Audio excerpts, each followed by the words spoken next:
Cyber अपराधी द्वारा trading के नाम पर बीएसएनएल के रिटायर्ड अधिकारी के साथ 1 करोड़ 4 लाख की धोखाधड़ी की वारदात सामने आई। पूरे घटनाक्रम में साइबर क्राइम द्वारा जिन बैंक अकाउंट में रुपए ट्रांसफर हुए थे उन्हें सीज करा चुका है और फरियादी को 25 लाख रुपए की राशि वापस भी करवा दी गई है। दरअसल मध्य प्रदेश में साइबर अपराध के नए तरीके के साथ पुराने तरीकों से लगातार धोखाधड़ी के मामले सामने आ रहे हैं और ऐसा ही ताजा मामले में crime branch additional DCP Rajiv Dhandotiya द्वारा बताया गया कि बीएसएनएल के रिटायर्ड अधिकारी को ईशानी मेहता नामक एक महिला का व्हाट्सएप पर कॉल आया था और इसके बाद उनके द्वारा एक अन्य व्यक्ति से बातचीत कराई गई और शेयर मार्केट में ट्रेडिंग के नाम पर डीमैट अकाउंट खुलवाया गया था और व्हाट्सएप पर एक लिंक भी दी गई और फर्जी लिंक में अकाउंट दर्शाने लगा और इस अकाउंट में उनके रुपए अधिक दिखने लगे थे। अधिकारियों का कहना है कि जो लिंक ऐप के माध्यम से ओपन हुई थी उसमें उनके द्वारा जो 5,000 शुरुआत में लगाए थे 25,000 के रूप में दिखने लगे थे और इसी के आधार पर लालवश उन्होंने 1 करोड़ 4 लाख रुपए लगा दिए जो कि 9 करोड़ से अधिक की राशि दर्शा रहे थे।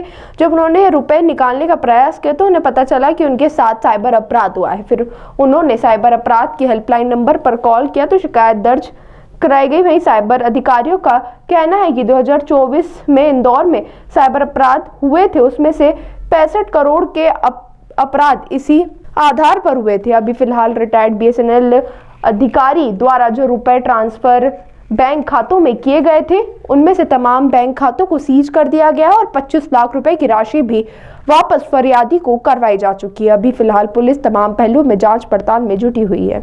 क्राइम ब्रांच में एक एफआईआर रजिस्टर की गई है। फरियादी जो कि बीएसएनएल का रिटायर्ड अधिकारी है उसके द्वारा रिपोर्ट की गई थी कि उसके पास से एक मैसेज आया था ईशानी मेहता का व्हाट्सएप पर और ये पर्सनल मैसेज था। उसमें उसके द्वारा जब बातचीत की गई तो उसके द्वारा बताया गया कि शेयर ट्रेडिंग में वो इन्वेस्ट कराती है और वो चीफ मैनेजिंग जो कि पर्सनस होते हैं वो चीफ मैनेजमेंट ऑफिसर है जो कि इस तरह से शेयर में इन्वेस्ट कराती है। उसके बाद उसने फिर उसको एक व्यक्ति से और मिलवाया, मतलब उसको फ़ोन एक दूसरे व्यक्ति का मैसेज आया, उसको इंट्रोड्यूस किया कि ये हमारा ये बेसिकली हमारे ऑर्गेनाइजेशन में ही काम करता है और उसके बाद से उसने अपना नाम अमित बताया।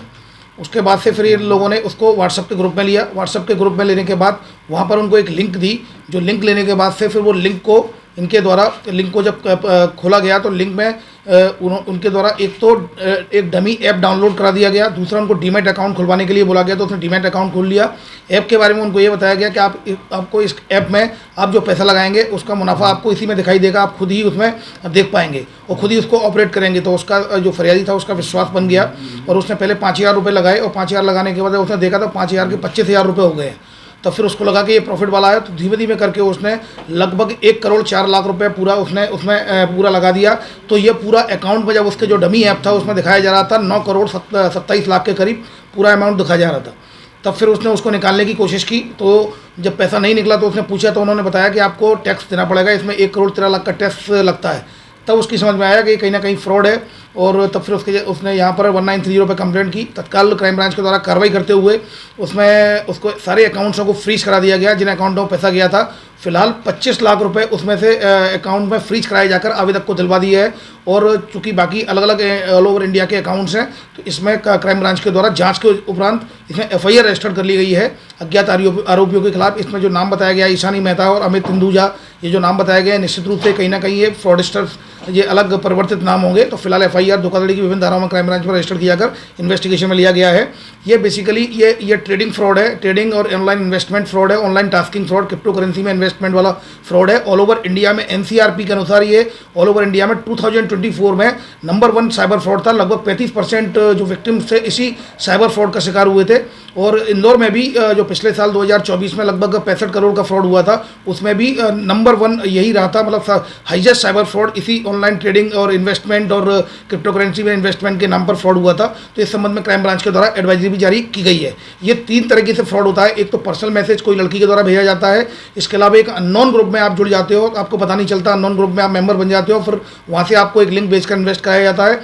या फिर सोशल मीडिया के प्लेटफॉर्म पर विज्ञापनों के माध्यम से जो विज्ञापन आते हैं बीच बीच में जब आप सोशल मीडिया पर टाइम स्पेंड कर रहे होते हैं तो उनके माध्यम से भी आपके साथ ये फ्रॉड होता है। तो कभी भी सोशल मीडिया प्लेटफॉर्म पर जो विज्ञापन आते हैं उन पर भरोसा न दिखाएं, नंबर 2, आप जो भी पर्सनल मैसेज करता है उसको वेरीफाइड करें। और नंबर 3, कोई अननोन ग्रुप में अगर आपको ऐड करता है तो अपनी व्हाट्सएप की ग्रुप सेटिंग में जाकर कोई भी आपको अननोन व्यक्ति ना जोड़ पाए, उसके लिए केवल ओनली कॉन्टेक्ट्स कर दें, जैसे कि आप केवल आपसे जुड़े हुए लोग ही आपको ग्रुप में जोड़ पाएंगे। इस संबंध में क्राइम ब्रांच इंदौर के द्वारा एडवाइस जारी की गई है, आरोपियों की तलाश की जा रही है।